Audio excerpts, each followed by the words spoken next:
I'm going to open this by saying your children don't know what they don't know. It is your job as a parent to teach them.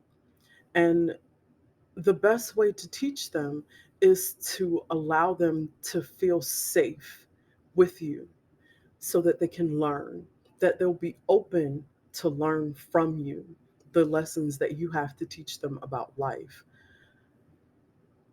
And this lesson starts at a very young age. You have to cultivate and build relationships with your children because it's not something that's just inherent for any of us. You don't just bond with people just because you're related to them. You have to cultivate relationships with people, and that includes young children. This episode of the Karamo show presents some very good life lessons when it comes to child rearing and how your actions as a parent greatly affect how your children grow up. So I'm going to go through and let it play, and then I'll stop it every now and then to give some commentary. I'm also going to leave a link to the actual show so that you can watch the full clip because I'm not using the full clip for this video. The show opens up with Karamo giving some backstory, and then he talks to the young girl's guardian. I believe it's her aunt, her mom's sister, who is basically her foster parent. To the show, friends. My next guest, Barbara, raises her 16-year-old niece, Ayana, and is terrified for Ayana's future. Barbara says that her niece hangs out with older men. She disappears for weeks at a time. She says she admits to smoking, marijuana, drinking, and even getting into fistfights. And she's recently been kicked out of school. And now Ayana is pregnant. Barbara called me for my help. Welcome to the show. Thank you.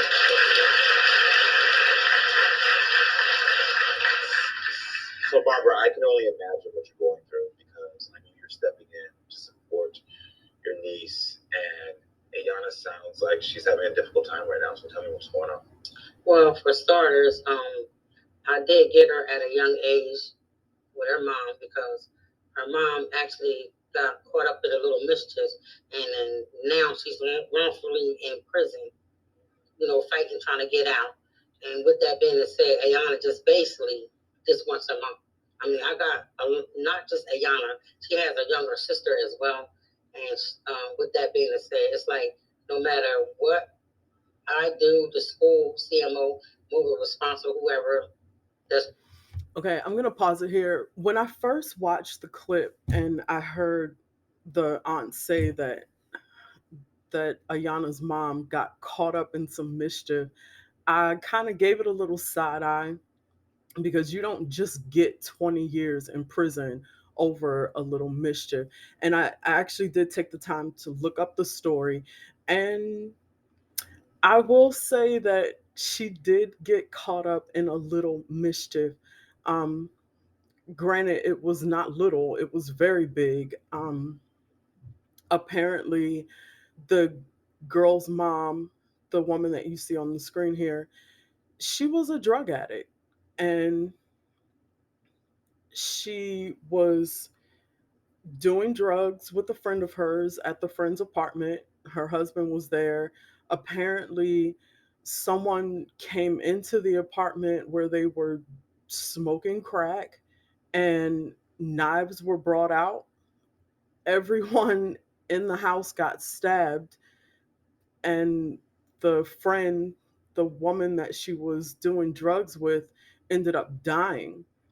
So they initially charged her with attempted murder and murder, which later got dropped down to a 20-year manslaughter sentence.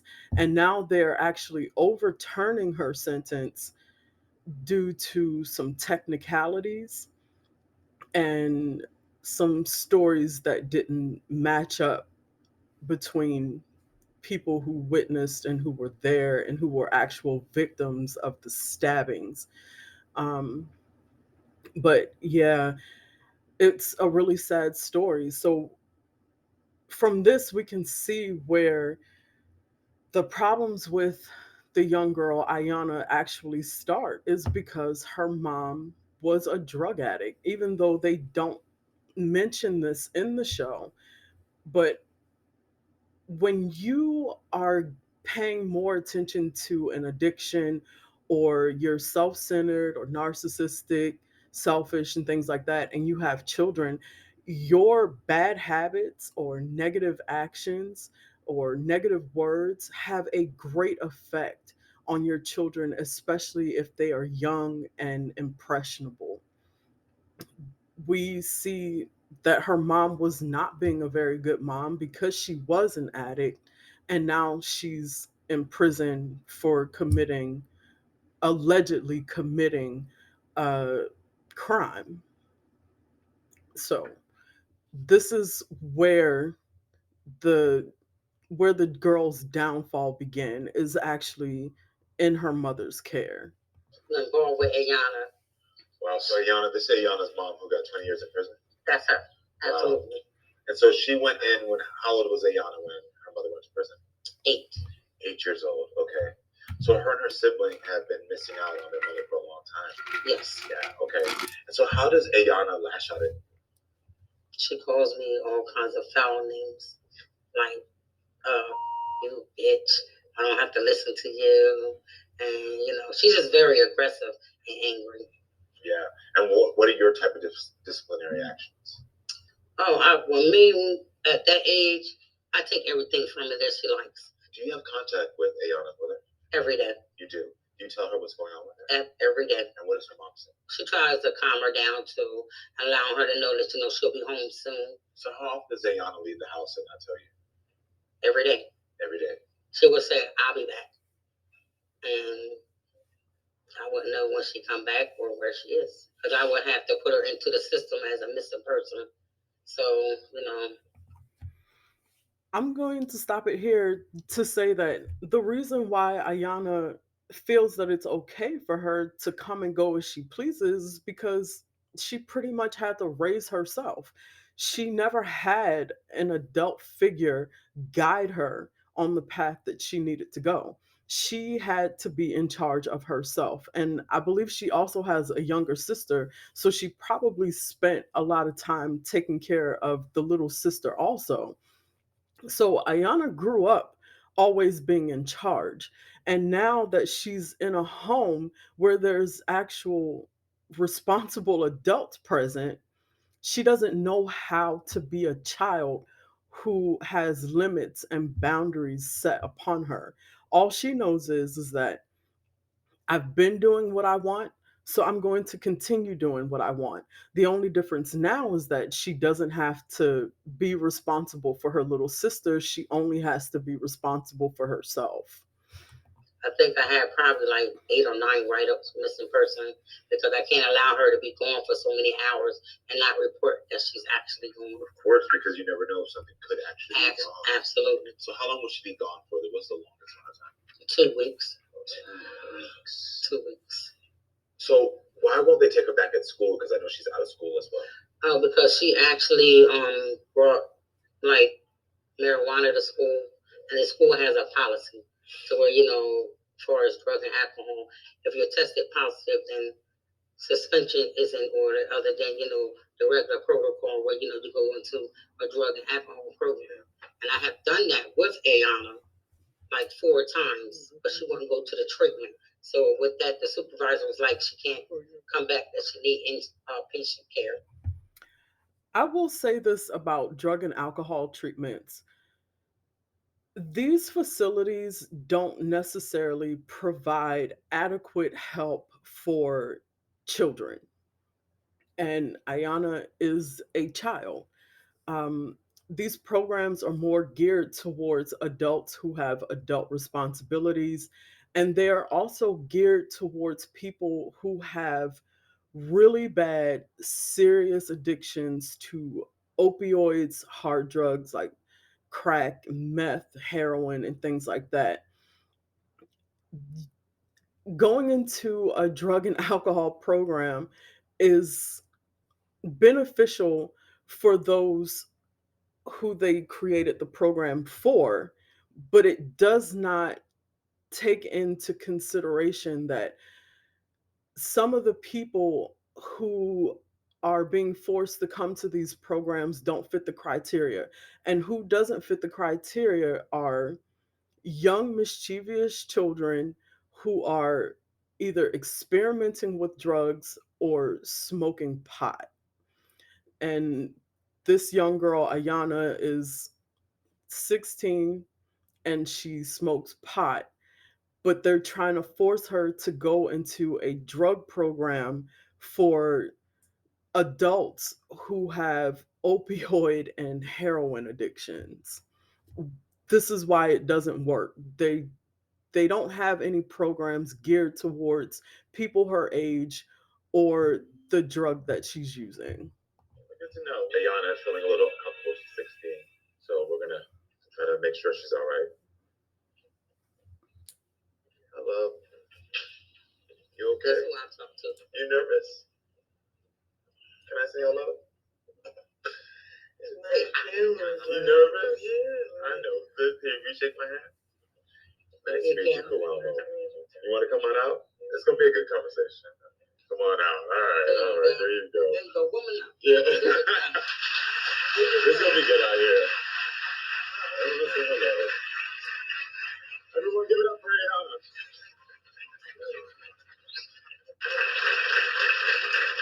Take a seat. Well, can I have a proper hug now that you came out?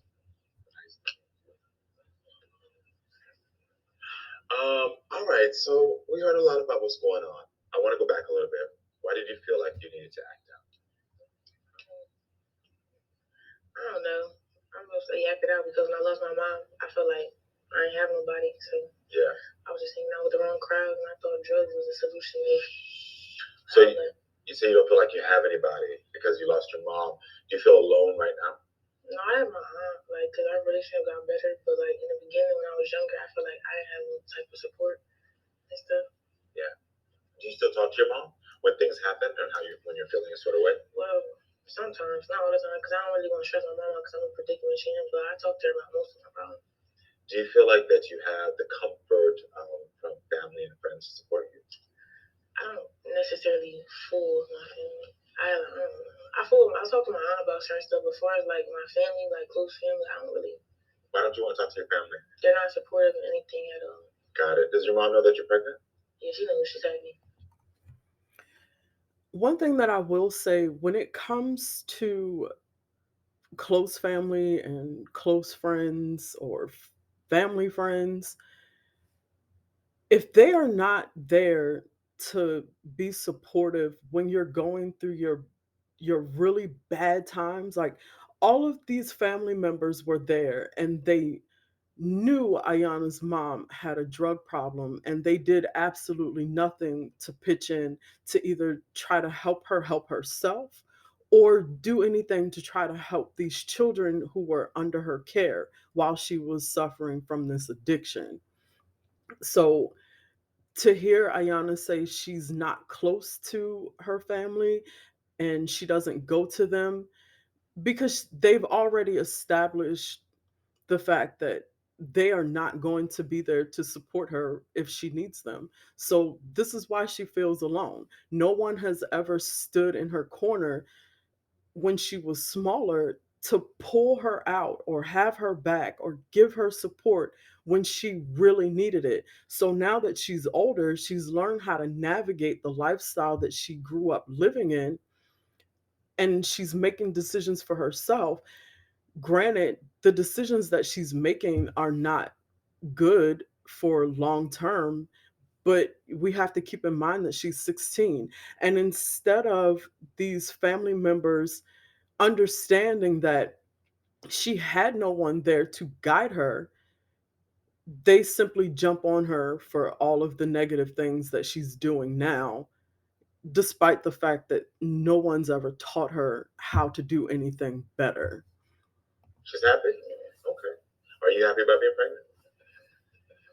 Yeah. So why would you run away? Because I heard you would run away for 2 weeks at a time. Chasing boys. Chasing boys? Chasing boys. Yeah. Yeah. Why chasing boys? I will say that I'm very happy about how self aware she is.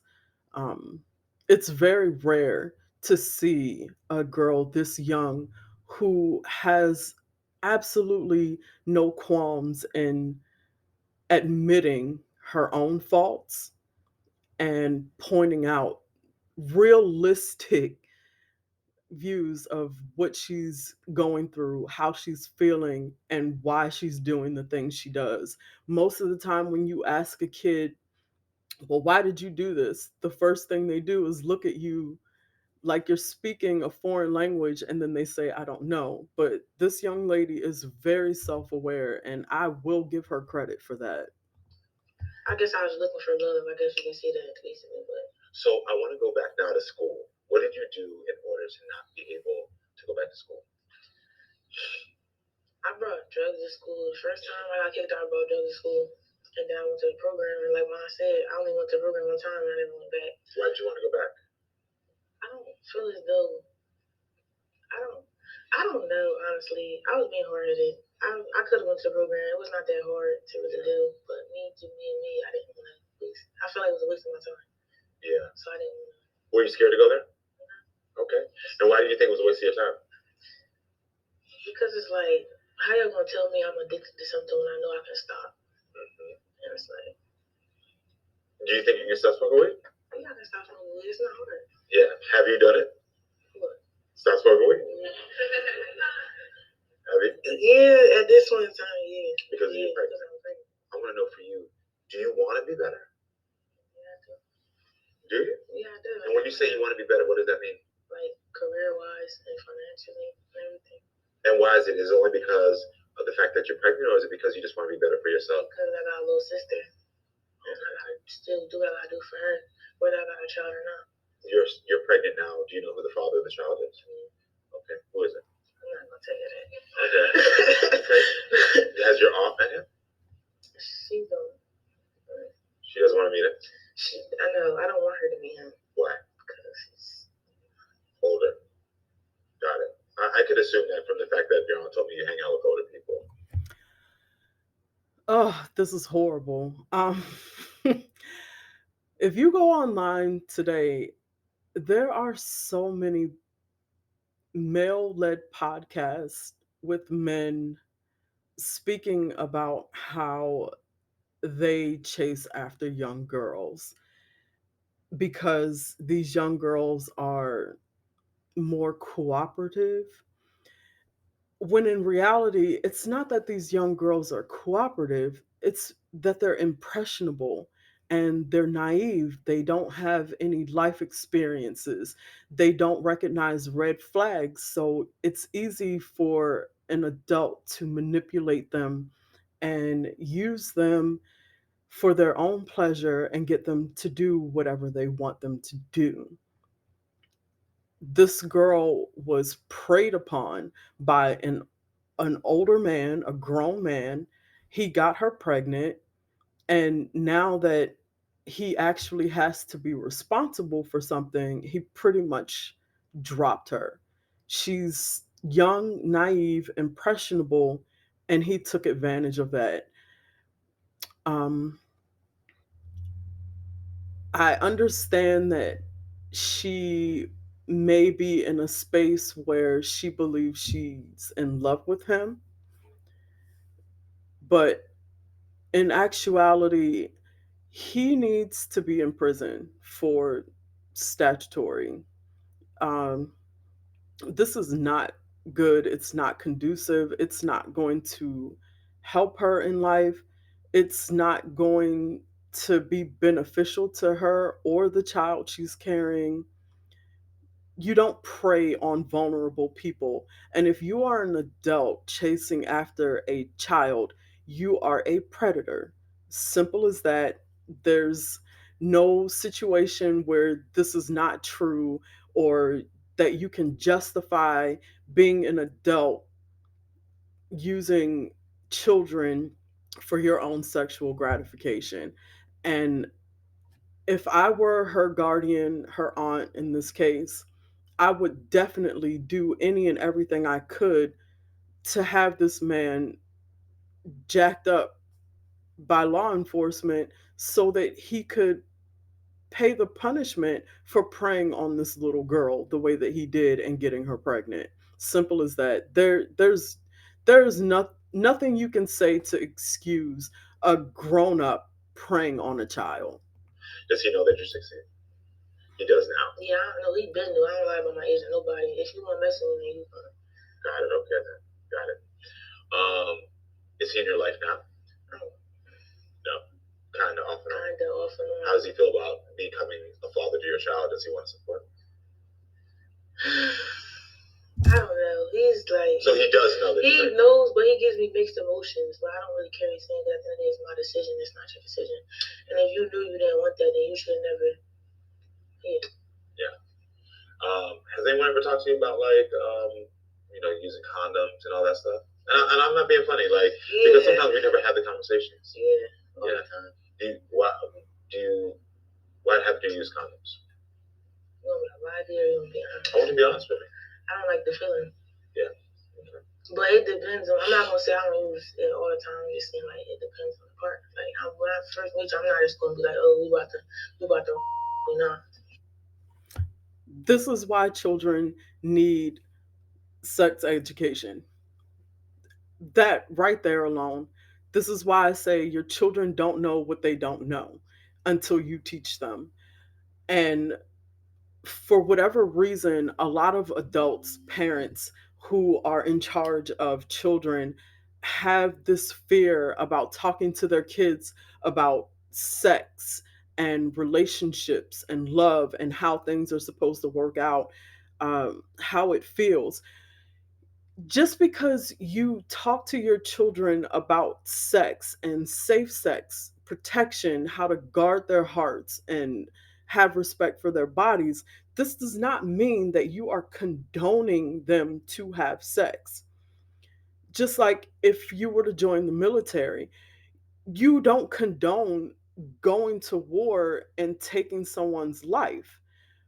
But if you know there's a possibility of you going into a combat situation, you want to make sure you have helmets and bulletproof vests, up armored vehicles, weapons so that you can defend yourself. You're not just going to send someone into a war zone in shorts and a t shirt because you don't condone toe tagging people or unaliving people. it's it's just not realistic.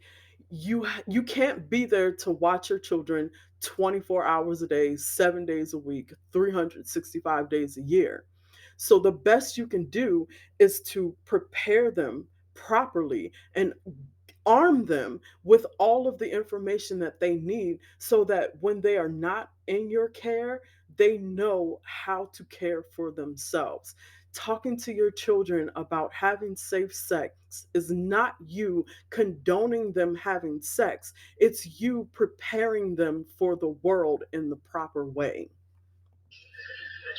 I do think you need some more education around that, and like that can teach you. I'm not encouraging you as a 16-year-old to have sex, but I want to know if you're going to be making choices that you can be making.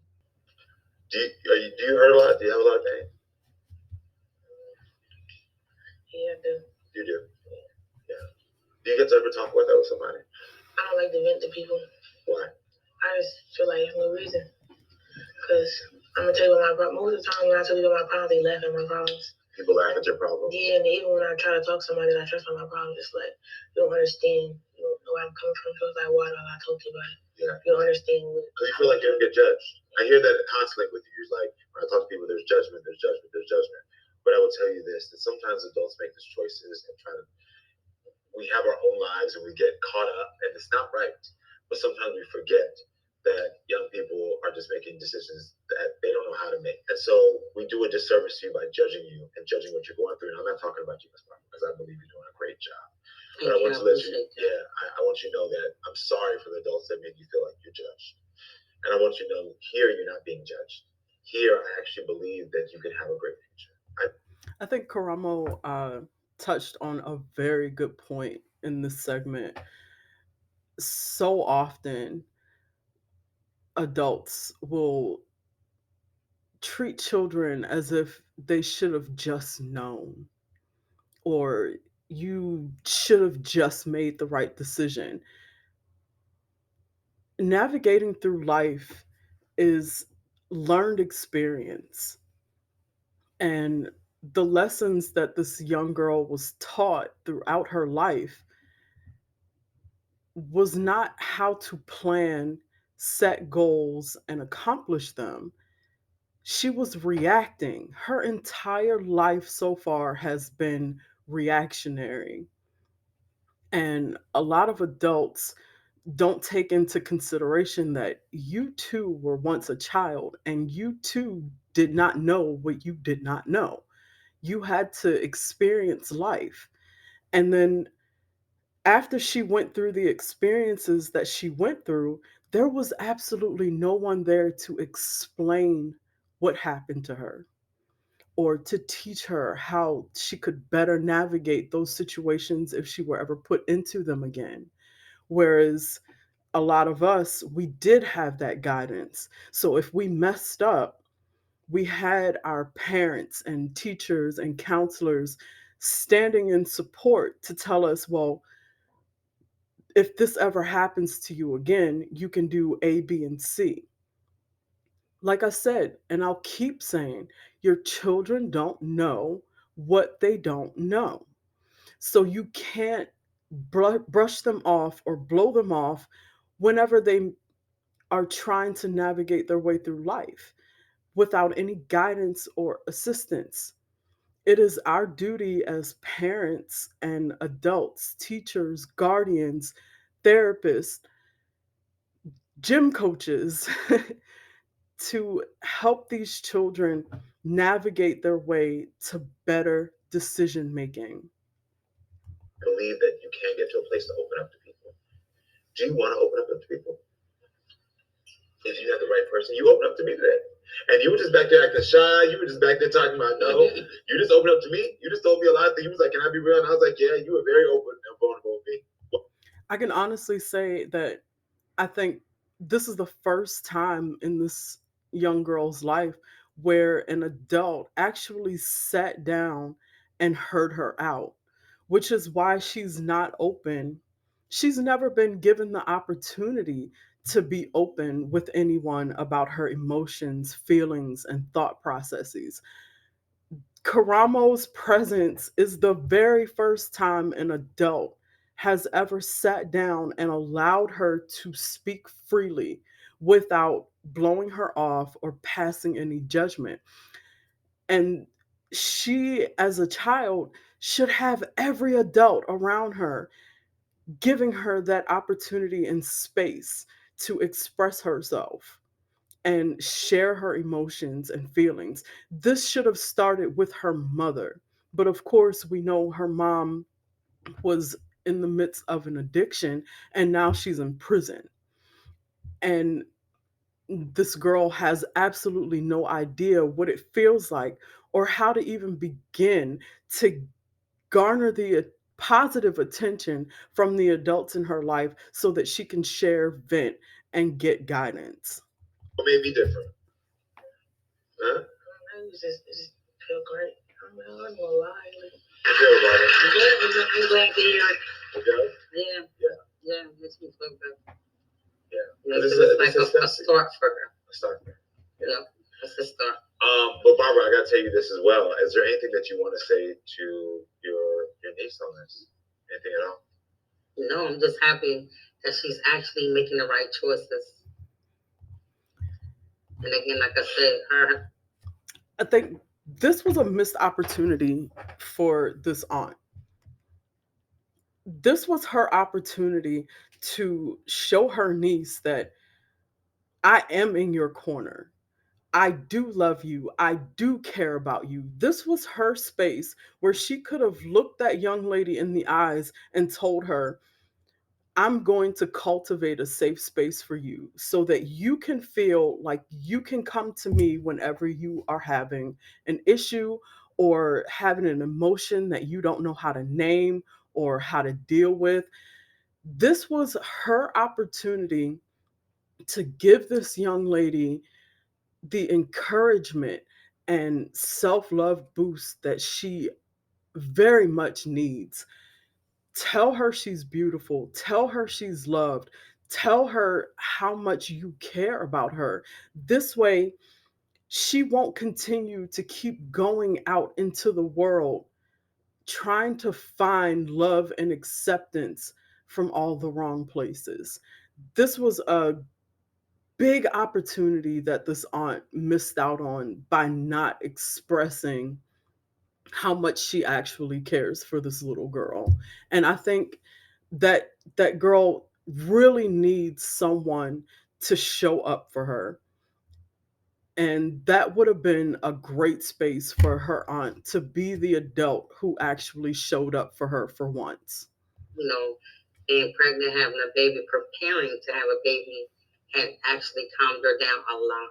Yeah. She's doing a lot better. Yeah. But I want to make she's trying. I want to make sure for you that even when the baby comes, that you still feel like you can be in this calm state, that you still feel like I can make better choices. And you just got to get somebody to talk to and to help you out. You know what I mean? Because you're not a bad woman. You're not a bad young girl. You're not at all. You just have had a lot of rejection. You've had people made you feel like you weren't worth something. You've had maybe people made you feel like, well, maybe this is just all I get.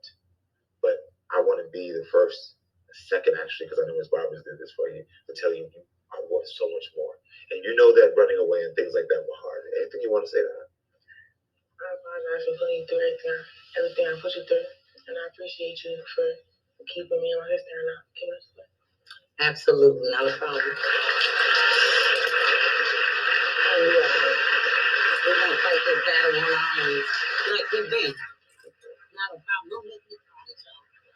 We're on TV too. Keep it together. Yeah. I know you're holding a lot in. It's just the pregnancy. Yeah, sure. We don't blame it on that. You're holding a lot in. Barbara, also, I know a lot of individuals like you who stepped up and taken time to be there for people. I know this is not your biological child. I asked you what you like, and you said fish it because I want to figure out a way. I told my producer already. I'm personally going to pay for you to take some time for yourself so you can be yes.